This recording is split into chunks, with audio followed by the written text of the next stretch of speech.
You think you are in control. You wake up. You make decisions. You move through your day believing that you are steering your own life. But what if the wheel was taken from you a long time ago and nobody told you?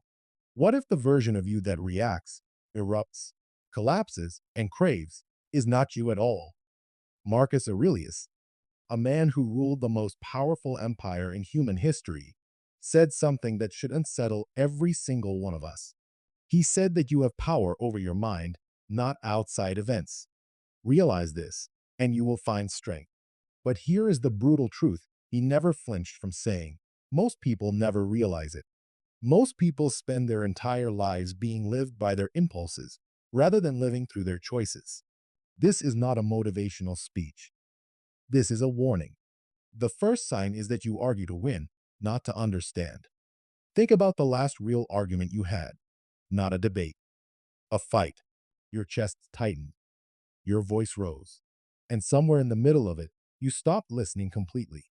Not because the other person stopped making sense, but because your ego stepped in like a guard dog and refused to let any new information through. You were no longer in a conversation. You were in a war. And the saddest part? You probably don't even remember what it was truly about. You only remember that you needed to win. Marcus Aurelius faced senators who despised him, generals who questioned him, and enemies who wanted him dead. And yet his journals, his private thoughts written for no audience but himself, show a man relentlessly asking, "Where am I wrong? Where am I being irrational? Where is my ego speaking instead of my reason?" He wrote to himself about his own failures with more severity than he ever wrote about his enemies. That is the discipline of a man in control. When you cannot tolerate being wrong, when losing an argument feels like losing yourself, you are not in control of your mind. Your pride is. The second sign is that you cannot sit alone with silence. This one is harder to admit because we live in an age that makes it almost impossible. Every quiet moment is an opportunity to reach for the phone. Every pause becomes a scroll.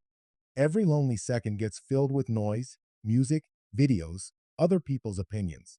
Anything to avoid the one thing we fear the most, our own thoughts. Ask yourself honestly, when was the last time you sat alone, in silence, without distraction, for more than 10 minutes?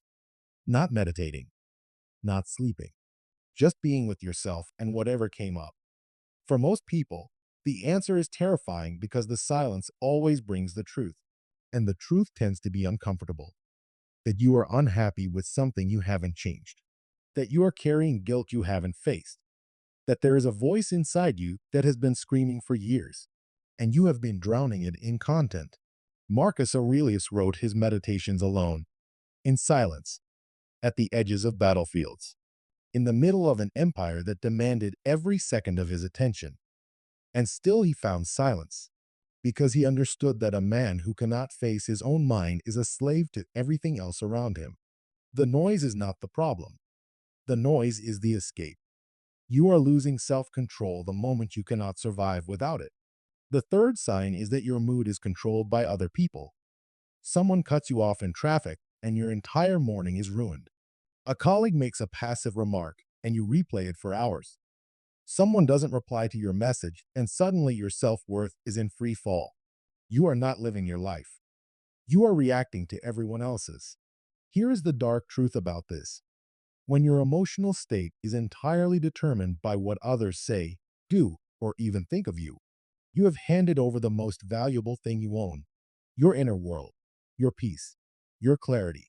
And the terrifying thing is, most people have done this so long they don't even realize they've done it. They believe this is just how life feels, that this fragility is normal. Marcus Aurelius understood that the opinion of other people is simply not within your control, not their kindness, not their cruelty, not their loyalty or their betrayal. What belongs to you, entirely, unconditionally, is how you choose to respond. He called this the ruling reason, the inner citadel, a fortress that no external event can breach unless you open the gates yourself. And every time you let someone's behavior collapse your mood, you are swinging those gates wide open, not because they are powerful, but because you have forgotten that you are the gatekeeper. The fourth sign is that you chase relief instead of resolution. Think about the patterns you keep repeating. The drink you reach for at the end of a brutal week, not to celebrate, but to forget. The relationship you keep returning to not because it's right, but because the silence of being without it is unbearable. The anger you release not to communicate, but to temporarily stop feeling the pressure building inside you. These are not solutions. They are pressure valves.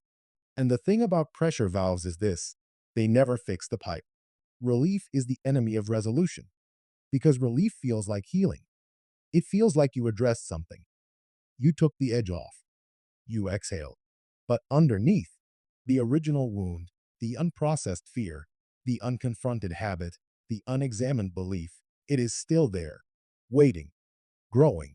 And every time you choose relief over resolution, you make that wound slightly harder to reach next time. This is the cruelest trap of lost self-control, because it doesn't look like weakness. It looks like coping. It looks reasonable. It looks human. And it is, until it becomes the architecture of your entire life. Until you realize that you have been managing pain for so long that you have completely forgotten what it feels like to actually resolve it. The fifth sign, and perhaps the most dangerous, is that you have stopped keeping promises to yourself, not to others, to yourself. You said you would wake up earlier. You didn't. You said you would stop speaking to that person. You called them. You said this would be the last time. It wasn't. And with every broken promise, every quiet surrender, you chipped away at the most important relationship you will ever have. The relationship between who you are and who you told yourself you would be. Marcus Aurelius had every reason to break his promises to himself. He was sick for most of his reign. He was at war for almost his entire time as emperor. He suffered loss, betrayal, and the kind of loneliness that comes from being surrounded by people who want something from you. And yet the pages of his private journal show a man who held himself accountable, not to Rome, not to history, not to the gods, but to his own standard. The standard he set for the man he wanted to be. He wrote, "Never esteem anything as of advantage to you that will make you break your word. Because here is what breaking promises to yourself actually does. It doesn't just make you undisciplined. It makes you untrustworthy to yourself. And a man who cannot trust himself cannot trust his judgments, cannot trust his relationships, cannot trust his direction. He is lost, not because the world abandoned him, but because he abandoned himself one small surrender at a time." So here you are. At the end of this, you may recognize yourself in one of these signs, maybe all of them. And the honest thing to feel right now is not shame, it is clarity, because you cannot fix what you refuse to see, and you cannot see what you are too proud or too afraid to look at directly. Self-control is not the iron grip of a man who never feels anything. It is not the cold distance of someone who has buried their emotions.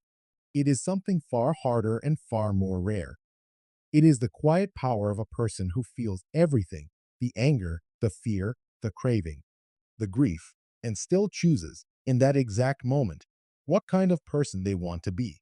It is the space between the impulse and the action, between the wound and the reaction, between who you are right now and who you are capable of becoming. Marcus Aurelius built an empire. He lost a son. He fought wars in the frozen north. He watched people he loved betray him. And he still showed up every morning, opened his journal, and asked himself one question above all others: am I better today than I was yesterday? Not better than your enemy. Not better than your rival. Not better than the version of you that the world sees. Better than the version of you that only you know exists. The one who makes the excuses. The one who chooses the relief. The one who starts the argument. The one who breaks the promise in the dark where no one is watching. That is the war Marcus Aurelius was fighting his entire life. Not against Persia. Not against political enemies. Against himself. And the terrifying, beautiful truth is, so are you. The only question left is, are you fighting back?